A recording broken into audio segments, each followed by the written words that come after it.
Maintenant, nous nous attarderons un peu sur quelques productions en art visuel. Vous ne serez pas surpris de croiser des œuvres de certains artistes dont nous avons déjà discuté dans les segments précédents. Rappelez-vous que Dada, en voulant abolir les frontières, prône une démarche de création ouverte qui encourage les créateurs à s'adonner à des pratiques artistiques multiples. Un premier commentaire sur la place des œuvres peintes chez Dada. En voulant faire table rase du passé, plusieurs dadaïstes laisseront de côté la peinture. Ils voulaient ainsi marquer le coup d'une création toute nouvelle, détachée des médiums dits traditionnels. Pour ce faire, ils reprendront, entre autres, le procédé du collage inauguré par les cubistes. Vous pouvez voir ici une œuvre du français Picabia qui propose peut-être une réflexion ironique sur la peinture, un médium d'expression extrêmement populaire dans les courants précédents Dada. Picabia peint ici un genre de mécanisme de création actionné par des éléments d'inspiration loufoques, mais le tout fait tout de même à l'aide de la peinture. Un des procédés de création permettant de se détacher des méthodes traditionnelles de création était l'utilisation du hasard. Hans Richter, un ami de Hans Arp, décrit ainsi la méthode empruntée par son collègue. Un point déchiré devenait le point de départ de nouvelles compositions. Une tache de pluie accidentelle, le centre d'une explosion qui s'étalait ensuite sur des surfaces plus larges. Dans cette œuvre, il a découpé, à peu près comme des carrés, 12 papiers colorés qu'il a laissés tomber sur un carton. Il les a ensuite repositionnés, réarrangés en quelque sorte, afin de produire l'œuvre désirée. Le hasard provoqué n'est donc qu'un point de départ. Certains nomment cette méthode de travail le hasard rectifié ou encore le hasard modifié. On remarque que Arp a principalement organisé les formes plus sombres autour d'un quadrilatère clair, comme si elles dansaient autour de lui. Les formes ne se chevauchent pas, mais se touchent presque, créant un effet de tension entre elles. On peut aisément rapprocher cette méthode suivie par l'artiste à celle de Tristan Tzara pour la composition de poèmes dadaïstes. Afin d'expérimenter cette méthode de création, je vous invite à créer votre propre production en art visuel. Je vous rassure, nous ne sommes pas des artistes et l'expérience se veut surtout ludique. Il vous faut donc découper des formes, idéalement teintées d'une couleur ou d'un motif qui vous plaise. Vous pourriez travailler à partir d'un vieux magazine, par exemple. Ensuite, laissez tomber ces formes sur une surface de papier contrasté de manière aléatoire et prendre ensuite une photographie de ce premier résultat.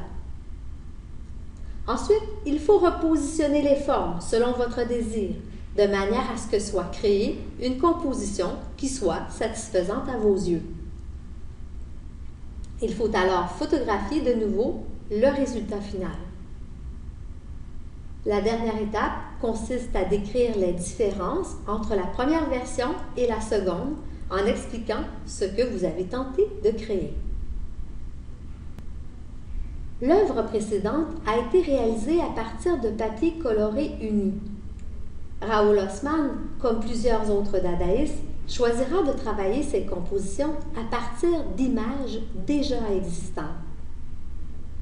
Que ce soit des photographies provenant de journaux ou de magazines ou encore d'images d'encyclopédies ou autres bouquins, l'effet recherché est le lien avec la réalité. On a déjà compris que pour les dadaïstes, la situation politique et sociale du monde dans lequel ils évoluent n'est pas satisfaisante. Ils proposent donc une autre lecture de ce monde, en quelque sorte une nouvelle réalité imaginée.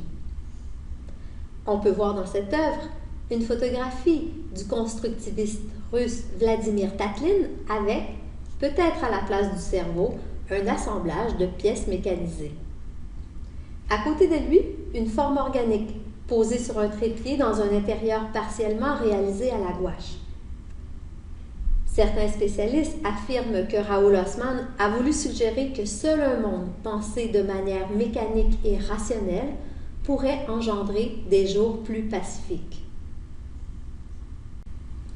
On peut voir ici un autoportrait de Raoul Haussmann, né à Vienne mais installé à Berlin. Nous avons déjà mentionné que les artistes berlinois étaient davantage virulents dans leurs propositions artistiques que les autres dadaïstes. On peut le constater ici. Le portrait photographique semble crier les lettres A, B, C, D, faisant référence à un des poèmes phonétiques composés antérieurement par l'artiste. L'ensemble est chaotique.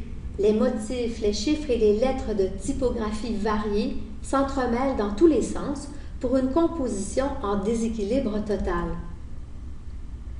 On croit que les lettres V, O, C et E, placées à côté du visage d'Haussmann, évoquent l'influence des futuristes italiens et leurs paroles en liberté. En effet, ces lettres peuvent être traduites par le mot « voix » en français. Nous avons déjà évoqué que le collage permettait sur une même page la rupture d'échelle des images présentées. On remarque en effet que les mains dessinées au bas de la composition ne sont pas dans le même rapport de grandeur que le visage de Raoul Haussmann. Ajoutons que cette composition annule toute perspective réaliste. Seul un très léger effet de troisième dimension subsiste par la superposition de certains éléments collés. On comprend que le visage d'Haussmann est derrière les papiers découpés orangés et noirs, puisque ceux-ci cachent partiellement sa joue. Une perspective irréaliste donc, pour un monde que l'on souhaiterait autrement. Cette œuvre se nomme Le Critique d'art. Haussmann a choisi une photographie de son collègue Georges Grosz, a inscrit son nom à 2 reprises sur le personnage, mais a pris soin de rayer à larges traits cette inscription. Il a collé une chaussure au niveau du cerveau, des papiers découpés approximativement sur ses yeux et sa bouche, poinçonné son visage. Il a aussi affublé d'un crayon surdimensionné. La ligne virtuelle par ses découpes grossières ou le contour rouge bâclé pour former les yeux et les dents dessine le personnage. Les visages photographiés en noir et blanc sont sans éclat. Le fond orangé est chaud, mais éteint par du gris. L'utilisation du rouge rappelant le sang colore cette composition. Parions que l'artiste ne portait pas nécessairement la critique dans son cœur. Et si la critique est parfois assassine, ici, Haussmann prend une douce revanche. Anna Hock, une des seules femmes réellement actives au sein du groupe de Berlin, nous propose l'œuvre intitulée « Coupe au couteau de cuisine dans la dernière époque culturelle de l'Allemagne, celle de la grosse bedaine weimarienne ». Un titre plutôt évocateur, n'est-ce pas? Et le sens est ici double. On suggère le procédé littéral de la découpe utilisé pour créer l'œuvre, mais aussi le regard tranchant que l'artiste pose sur sa société en plein bouleversement. La composition s'organise autour d'un amoncellement d'images provenant de l'actualité. On y retrouve entre autres Guillaume II et autres hommes politiques de l'époque, parmi des sportifs et des artistes populaires. Sont aussi représentés des locomotives, des turbines, des roulements à billes rappelant le monde mécanisé de l'ère industrielle. À cela, elle ajoute quelques formules dadaïstes maintenant célèbres. Adhérez à Dada, Dada triomphe, investissez en Dada. Cette profusion d'images, bien que collée avec soin, crée finalement une certaine épaisseur. Que voulez-vous? On ne peut exécuter un collage sans utiliser une certaine quantité de colle. Ces images hétéroclites proposent donc de multiples sources de lumière orientée et composent par le fait même un ensemble présentant un éclairage incohérent. l'incohérence. Voilà un qualificatif qui va parfaitement au monde imaginé par Anna Hock. Je vous invite maintenant à compléter cet exercice d'analyse, un peu de la même manière que nous procédons lorsque nous sommes en classe. Il faut donc décrire l'œuvre à l'aide de ces éléments formels pour ensuite tenter d'en dégager le sens. Il faut aussi répondre à la question « En quoi cette production est une œuvre d'art moderne ?»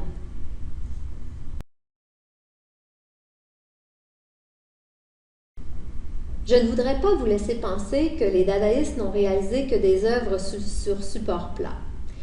Mais le temps nous manque un peu dans le cadre de notre cours.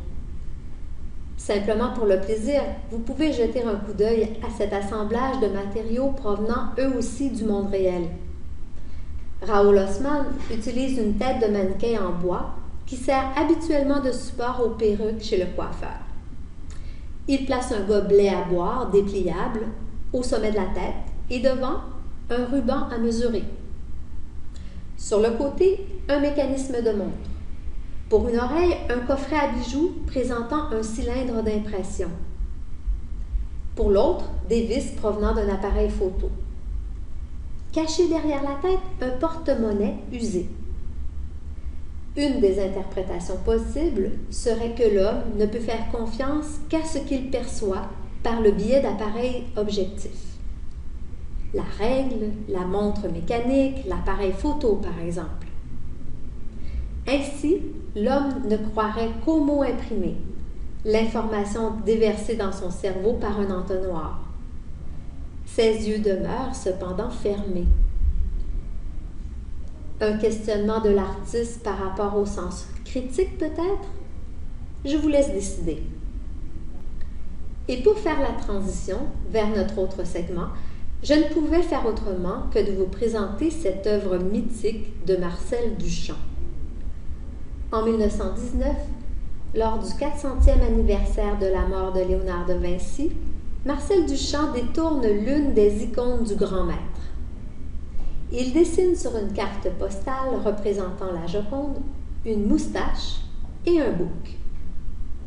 En bas de la reproduction, il inscrit un titre particulier que je vous invite à lire à voix haute. Une première fois en anglais et une seconde fois en français. En anglais, Duchamp écrit « look » et nous invite ainsi à regarder. En français, le ton est carrément irrévérencieux. L-H-O-O-Q devient L-H-O-O-Q. Je vous laisse deviner les réactions. Francis Picabia reprendra cette œuvre sous le titre « Tableau dada » par Marcel Duchamp, en page frontispice d'une revue dadaïste largement diffusée. Voilà probablement pourquoi certains d'entre vous en avez déjà entendu parler. Je vous invite maintenant à poursuivre notre cours sur Dada avec le segment consacré à Marcel Duchamp et les ready-made.